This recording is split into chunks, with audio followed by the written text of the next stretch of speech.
بسم الله الرحمن الرحيم الحمد لله نحمده ونستعينه ونستغفره ونؤمن به ونتوكل عليه ونعوذ بالله من شرور أنفسنا ومن سيئات أعمالنا من يهده الله فلا مضل له ومن يضلل فلا هادي له ونشهد أن لا إله إلا الله وحده لا شريك له ونشهد أن سيدنا ومولانا محمدا عبده ورسوله صلى الله تعالى عليه وعلى آله وأصحابه أجمعين أما بعد فقد قال الله تعالى في القرآن المجيد بعد أعوذ بالله من الشيطان الرجيم بسم الله الرحمن الرحيم إن الله يأمر بالعدل والإحسان وإيتاء ذي القربى وينهى عن الفحشاء والمنكر والبغي يعظكم لعلكم تذكرون صدق الله العظيم. Alhamdulillah, toutes les louanges appartiennent à Allah subhanahu wa ta'ala, celui qui, de par sa grâce, nous a accordé l'opportunité pour nous réunir en ce jour béni de Jumu'ah, dans ce lieu béni. Mes frères, la situation actuelle dans le monde, aujourd'hui, et plus particulièrement au Moyen-Orient, nous oblige de faire un bref rappel concernant le verset 90 de la sourate An-Nahl, afin qu'on puisse réaliser cette immense faveur que nous avons, ce din qu'Allah subhanahu wa ta'ala nous a accordé, ce iman et ces enseignements précieux que Rasulullah sallallahu alayhi wa sallam nous a légués. Mais frères, le verset que je viens juste de réciter, c'est un verset qui nous est familier. Pratiquement dans chaque khutbah du vendredi, nous l'entendons. Alhamdulillah.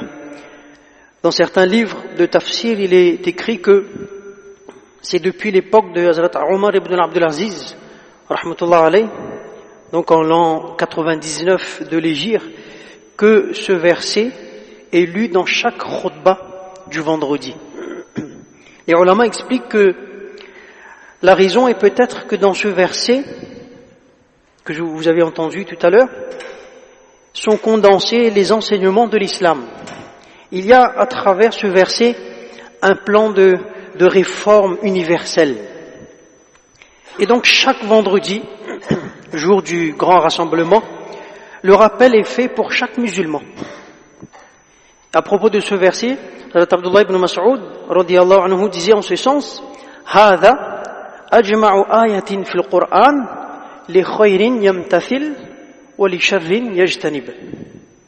C'est un verset concis du Coran dans lequel il y a le bien pour qui voudrait s'en imprégner et il y a la mention du mal pour qui voudrait s'en épargner.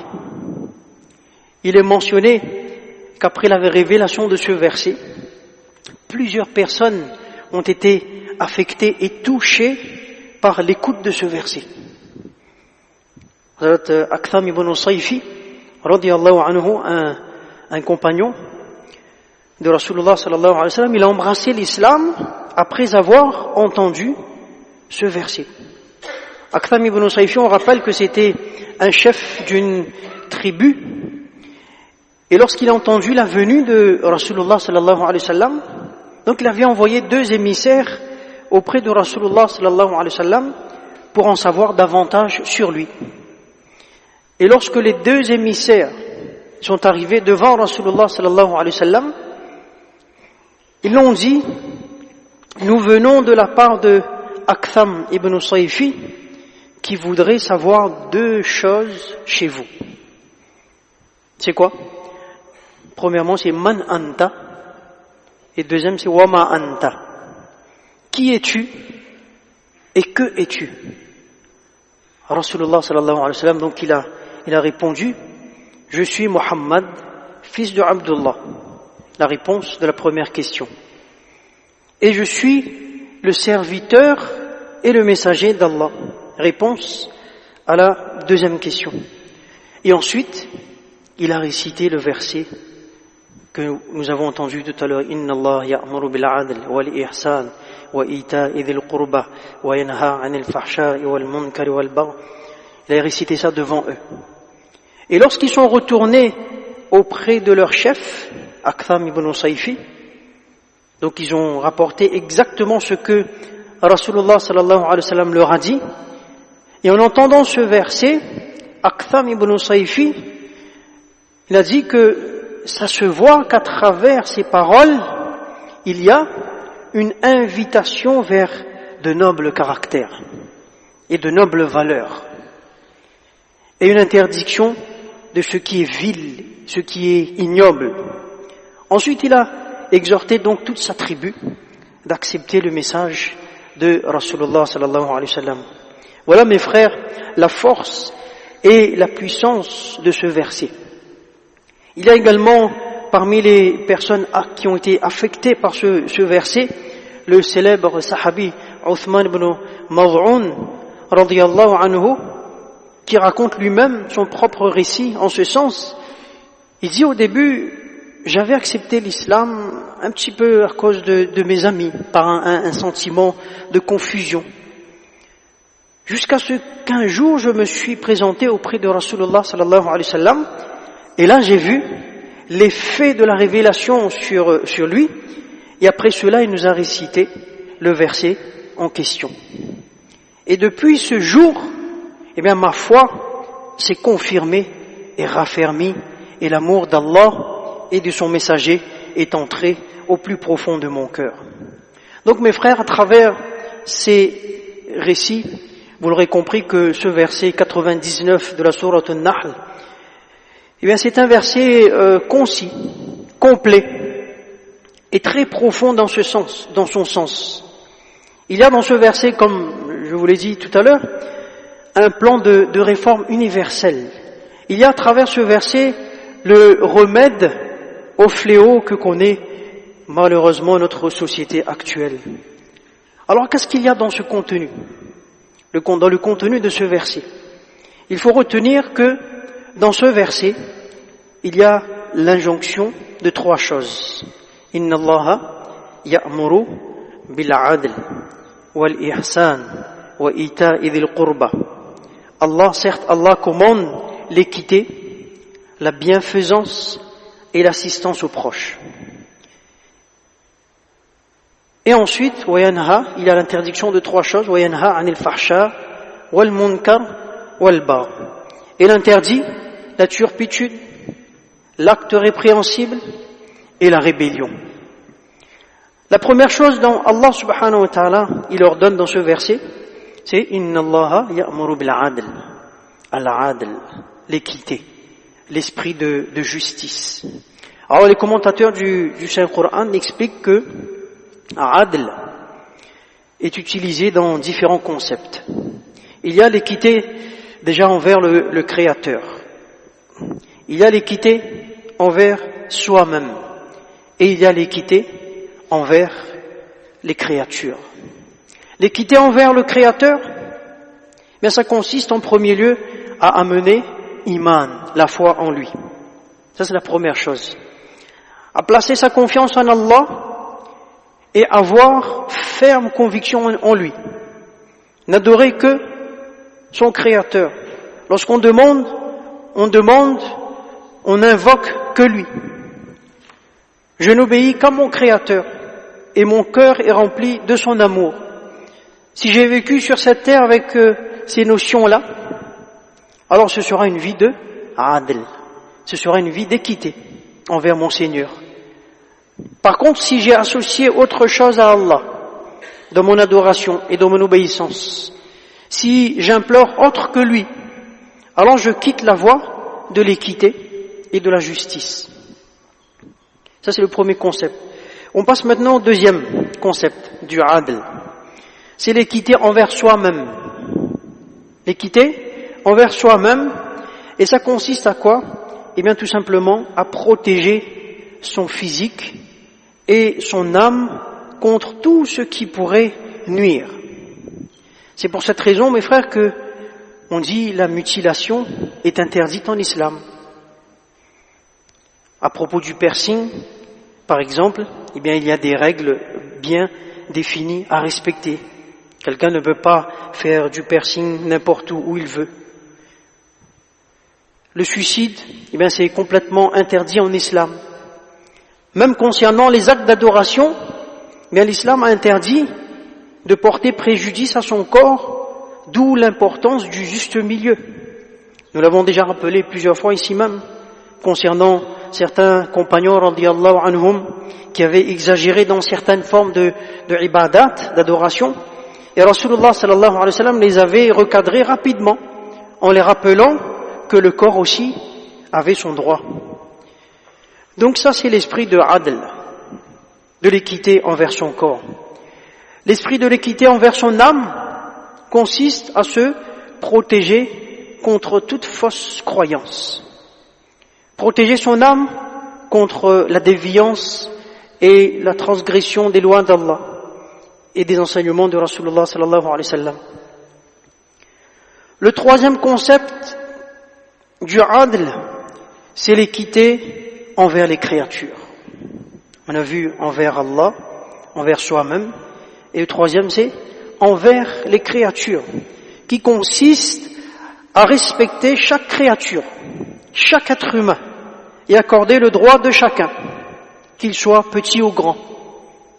Lorsque Omar ibn Abdul Aziz, rahmatullah alayhi, il avait demandé à Muhammad ibn Ka'b, radiyallahu anhu, rahmatullah alayhi, au sujet de la définition du terme de adl, et il a répondu, tu m'as posé une question complexe, mais écoute quand même la réponse. Il a dit, al-adl, l'équité, c'est kun lis-sariri aban. Sois un père pour celui qui est plus petit que toi. Pourquoi? Parce que l'enseignement de l'islam est ainsi. C'est quoi? Man lam yuwaqqir kabirana wa lam yarham saghirana falaysa minna. En ce sens, celui qui ne respecte pas nos aînés et qui n'a pas de compassion envers nos petits ne fait pas partie de nous. Donc l'islam a également mis l'emphase concernant le droit de la femme, concernant le droit des autres communautés et religions, et ceci a été démontré concrètement par nos pieux prédécesseurs. La relation, vous savez, entre musulmans et chrétiens a toujours été très particulière. Sous l'empire omeyyade, à l'époque du calife Omar ibn Abdul Aziz, rahmatullah alayhi, eh bien les chrétiens de Damas, ils étaient venus se plaindre une fois au calife à propos du ministre Al-Walid ibn Abdul Malik qui avait détruit leur église pour construire l'agrandissement de la mosquée omeyyade. Alors Omar ibn Abdul Aziz, rahmatullah alayhi, le calife de l'époque, lorsqu'il a entendu ça, il s'est mis en colère et il va réparer cette injustice en ordonnant à son ministre de démolir l'extension de la mosquée, de restituer aux chrétiens leurs terres et de réparer leur erreur. Mais à la fin, alhamdoulilah, les musulmans, ils ont pu trouver une solution à l'amiable avec les chrétiens et ils ont réparé le préjudice causé. On voit par là, mes frères, l'esprit de justice. Omar ibn Abdul Aziz, rahmatullah alayhi, il est bon de le rappeler qui était aussi appelé Omar al-Thani, Omar II. Il est l'un des dirigeants musulmans les plus admirés pour sa justice, sa piété et sa simplicité. Il a été calife de l'empire omeyyade entre 717 et 720. Il était en même temps le petit-fils de Omar ibn al-Khattab, radiyallahu anhu. Donc il est mentionné dans les livres que de par sa justice, Allah subhanahu wa ta'ala avait mis tellement de baraka sur l'endroit où il régnait que dans tout Damas, il n'y avait plus personne qui recevait la zakat. Il y avait tellement de baraka. Et donc ils étaient obligés d'envoyer leur zakat vers les autres pays avoisinants. Il y avait une telle paix et sérénité que si une femme seule devait effectuer un voyage depuis Damas jusqu'au Yémen, la nuit, en étant ornée de bijoux de la tête aux pieds, elle pouvait le faire en toute sérénité, sans même que quelqu'un lève ne serait-ce le regard vers elle. Ça, c'était la vraie réussite, la vraie sécurité.